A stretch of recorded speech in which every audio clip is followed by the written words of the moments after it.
Against communication के unit से पूछा गया ये सवाल है जो कि मीडिया की अकाउंटेबिलिटी से संबंधित है। हो सकता है इस प्रकार के कॉन्सेप्ट हमने आपको पेपर 1 में कम्युनिकेशन के यूनिट में ना पढ़ाए हों। हो सकता है ये भी है कि इस प्रकार के कॉन्सेप्ट अभी तक आप भी किसी किताब में ना पढ़े हों। टीचिंग एप्टीट्यूड कम्युनिकेशन की यूनिट एक ऐसी यूनिट है जिसमें से ऐसा भी हो सकता है कि टीचिंग एप्टीट्यूड से 5 आए और कम्युनिकेशन से 5 सवाल आए, तो उसमें से एक एक सवाल आपको ऐसे भी देखने को मिल सकते हैं जिसको अभी तक आप ना तो सुने होंगे ना तो हो सकता है पढ़े भी होंगे। मतलब कि एक तरफ से आप फॉल्टी सवाल बोल सकते हो। ठीक है, आपके सिलेबस में तो चीज़ें केवल रिलेटेड चीज़ें लिख दी गई हैं, वो चीज़ें कहाँ से पूछी जाएंगी इसका कुछ पता नहीं होता। ऐसे एक आध सवाल बीच बीच में आपको देखने को मिल जाते हैं। जब भी इस प्रकार के सवाल आपको देखने को मिले तो आप उसको कॉमन सेंस के आधार पे लगाने का प्रयास करिए। अगर भाई हो जाता है तो अच्छी बात है, नहीं होता है कई टाइम गलत हो जाता है, कई टाइम सही भी हो जाता है। आप इतनी सारी चीज़ों को नहीं पढ़ पाएंगे। जो मोस्ट ऑफ द कवरिंग चीज़ें हैं उनको आपको पढ़ना है। जो इधर उधर की चीज़ें आ भी जाती हैं बीच बीच में, 1-2 सवाल, 3 सवाल, 4 सवाल, तो आप उनको कॉमन सेंस के आधार पे करिए। होते हैं तो ठीक है, नहीं होते हैं तो कोई बात नहीं, उसके लिए बहुत ज़्यादा पजल होने की आवश्यकता आपको नहीं है। तो आइए इसको हम कॉमन सेंस के आधार पे सवाल को डील करते हैं। The media accountability system to improve media quality focus on, कह रहा है कि मीडिया गुणवत्ता में सुधार हेतु मीडिया उत्तरदायित्व प्रणाली में निम्न में से किन पर केंद्रित करती है। तो जो मीडिया अकाउंटेबिलिटी फ्रेमवर्क है, जो मीडिया अकाउंटेबिलिटी फ्रेमवर्क है, इस फ्रेमवर्क के माध्यम से विभिन्न प्रकार के प्रोसेस अपनाए जाते हैं जिससे मीडिया की गुणवत्ता में सुधार किया जा सके। विभिन्न प्रकार के मानक, विभिन्न प्रकार के स्टैंडर्ड्स, ठीक है, अलग अलग जिम्मेदारियां, अलग अलग रूप में जिम्मेदारियां दी जाती हैं जिससे मीडिया को अकाउंटेबल, रिस्पॉन्सिबल बनाया जा सके।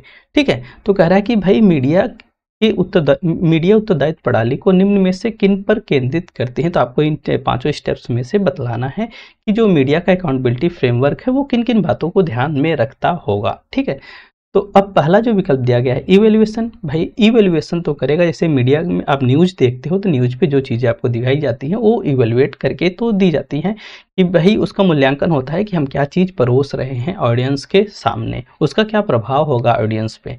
ठीक है, दूसरा है ऑडियंस कंट्रोल। ऑडियंस कंट्रोल देखिए, आप चाहे पेपर को ले लीजिए, चाहे न्यूज को ले लीजिए, चाहे रेडियो पे न्यूज आता है उसको ले लीजिए।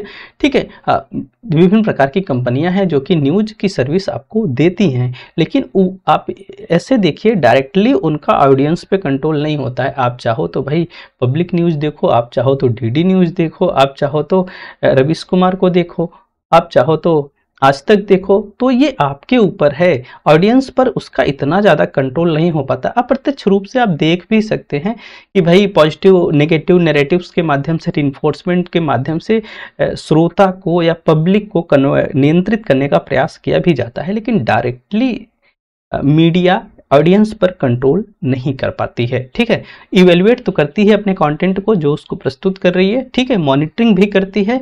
एजुकेशन, भाई जो संपादक होते हैं, जो राइटर्स होते हैं, जो प्रस्तुतकर्ता होते हैं, भाई उनको मीडिया से संबंधित एजुकेशन, मीडिया के संबंधित चीज़ें, उसके इक्विपमेंट्स वगैरह के बारे में एजुकेटेड या उनको बताया समझाया जाता है, ये उसका हिस्सा होगा।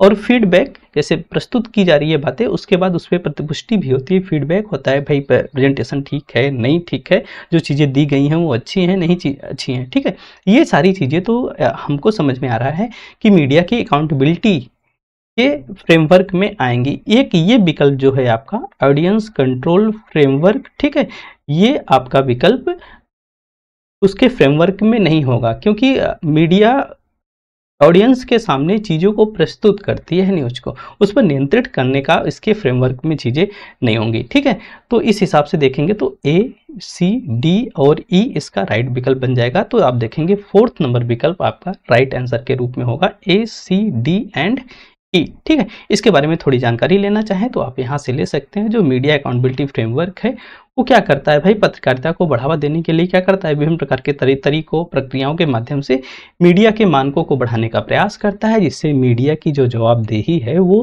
तय की जा सके, मीडिया नैतिक हो, मीडिया जिम्मेदार हो। ठीक है, इसके लिए वो मूल्यांकन करता है भाई, जो सामग्री देता है, जो प्रेजेंटेशन देता है भाई उसका आकलन करता है, मूल्यांकन करता है, निगरानी भी करता है, मॉनिटरिंग करता है, मीडिया की प्रथाओं को देख रेख करता है भाई, सुनिश्चित किया जा सके कि जो मोरल एथिक्स हैं, जो रूल हैं, जो नैतिक इंस्ट्रक्शंस हैं वो सब फॉलो हो रहे हैं, नहीं फॉलो हो रहे हैं। भाई पत्रकारिता को और ज़्यादा अच्छा करने के लिए भाई पत्रकारिता में एजुकेशन होता है भाई, उसके बारे में सचेत करना, बताना, समझाना, ये सब क्रिया है। और फीडबैक भाई मीडिया संचालन के बाद चीज़ें अच्छी हुई कि नहीं हुई, उसमें दर्शकों के इनपुट भी शामिल होते हैं। तो ये 4 चीज़ें आपके मीडिया के फ्रेमवर्क में आती हैं। तो इस हिसाब से देखेंगे तो ये आपका ACDE राइट विकल्प के रूप में देखा जाएगा।